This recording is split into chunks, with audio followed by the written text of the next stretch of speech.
Sir, where are you currently employed? Oakland County Sheriff's Office. How long have you been with the Sheriff's Office? 20 years.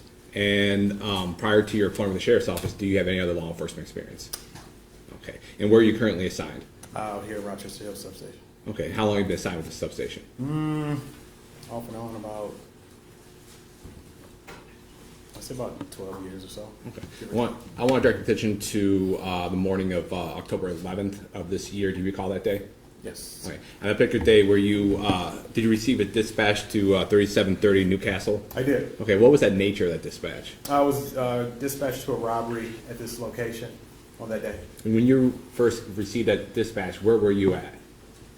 I was in the area at the time when the call came out. All right. When that call came out, did you go to that location? I did. But how long did it take you to arrive to that location after receiving that dispatch?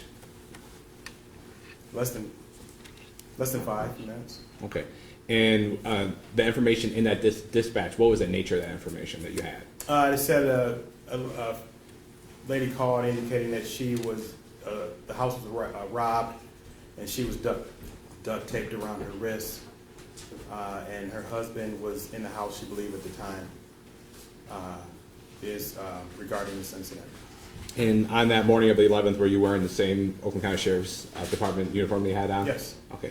And when you arrived to the location, you recall about what time of the day that was? I was during the day, so probably late afternoon, I believe. And Late morning. do you recall what shift you were working that day? Days. And Day when does the day shift start and when does that end? 7 a.m., 3 p.m. Okay. And so do you recall if it was earlier in your day shift or later? It was later in the day shift. I'd say after, I believe it was after 12:30 maybe. Okay. And when you arrived to that location, had you ever been at that location before? No. Okay. When you arrived there, did you arrive there by yourself or did you have a partner with you? No, I was the first one there. I was by myself. When you arrived, where did you park? I parked, I believe, a house down from And- the actual home. And so a parking house down from that home, what did you do next upon parking? What did you do next after parking? I walked up to the house, knocked on the door, rang the doorbell, I believe. No answer. Then I started to walk towards the back to see if I could see anything. But I then called the dispatch to have the person they were talking to come to the front door. So they were still on the phone with that person? Correct. Okay. Did someone come to the door? Yes, Okay. And did that person open up the door for you? she did. What, if anything, did you observe about that person when you opened up the door? Or when she opened up the door? Her wrist was still duct taped, and she had a bruise under, I can't remember which eye. She had a bruise, and I saw a little blood, and she was very upset. Okay. And was she still on the phone when she came? She was. Okay. What happened next? At that point, she told me that some DTV workers came last night, and they came back today, and then she said they got robbed, or she said she got robbed, and she said she believes her husband's still in the house, but she's not certain, and that they already left, and she was still talking to my dispatcher with the phone, so I said, you can get off now. And then I cut the duct tape off of her wrist, and then we stood by the foyer area of the home to wait for the rest of my partners to arrive so we can clear the house and see what else is going on. Okay. And did more deputies arrive? They did. Okay. About how long after you were, after you cut the duct tape off her wrist, did they arrive on scene? That was a quick response. I think the second officer showed up minutes after. And upon the other deputies arriving to the scene that day, what happened next? Once we removed her from the home, we began to clear the first level of the home. When you say clear the home, what does that mean? Checking the area to make sure everything's secure, everything's safe at that point. And we're still trying to find the husband because she indicated, again, she didn't know if he was taken by them or still in the house. She believed that he was in the basement because that's where he was last at when she last saw him with the two guys that were in the home. Okay. When you guys were clearing the house, what portion of the house were you charged with clearing? Well, the way it normally works is depending on how many depending on how many officers you have, determines how you're going to go about clearing in terms of how many go into a room, how many are going to clear the certain area in the first level, because it was colonial.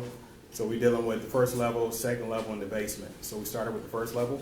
We cleared that area, and then when my partner showed up, we then went downstairs. And who's your partner that you're speaking of? It was Sergeant Myers, Deputy Stenai, Deputy Scruggs, Deputy Kadlick. I want to say one more, but I can't remember. And so it's based on how many deputies are on scene. Yes. How the clearing goes. Yes. Okay. And did you go to the upper level? We did. Okay. And did you eventually make your way to the basement? We did the first level first and went to the basement next. So basement was cleared second. Correct. Okay. And what, if anything, did you observe on your way to the basement? So before we even went down to the basement, because we cleared the first level, and then I stood by the entrance to the basement, and I observed blood being on the wall and the handrail before we went downstairs. So you saw blood on the wall and the handrail before heading to the basement? Correct. Okay. And do you make your way to the basement? Yes. Okay. What, if anything, did you observe while you were down in the basement? So once we went downstairs to clear the basement, one of my partners observed a person laying on the ground in like a laundry area, utility room area. And did you observe this person as well? I did. Okay. And what did you observe of this person?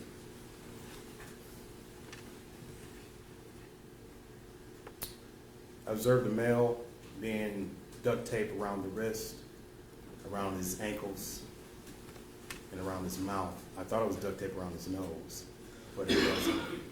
And a lot of blood. And you know, there was a lot of blood in the area? Yes, it was. Okay. Did you notice, were you able to determine if he had a pulse? I checked both his wrist and his neck, and I couldn't tell at the time. I don't think I had a pulse with that. Did you observe anything on him? Did you observe a gun or anything on him? There was an empty gun holster around his waist. I was looking for that and a shell casing possibly because I didn't know the nature at the time. Did you observe any shell casing or anything like that? No. Okay. Upon locating that person and checking for a pulse, what did you do next in your investigation? After that, the Rochester Hills Fire Department came down and tried to render aid to, after I looked at him. Then we went upstairs. I'm sorry, before that we went upstairs to clear the second floor after that. Did you observe anything regarding your investigation upstairs when you cleared it? No, nothing up there. Rooms were disheveled. Other than that, nothing stood out. Okay. I have no further questions, Your Honor. Cross-examine. Good morning. Hello. So you just testified about your involvement in being the first officer. Did your involvement in this case end on that day? Other than obviously appearing here to testify. After that, I wrote a report about it. Other than that, I didn't have no other involvement at that time. Okay. So you've never had any interview or any interactions with Mr. Carlos Hernandez, is that correct? Correct. Thank you. No further questions. Thank you. Cross-examine. I have no questions for this witness. Thank you. Anything else? No retract based on that question. Thank you. Sir, you can-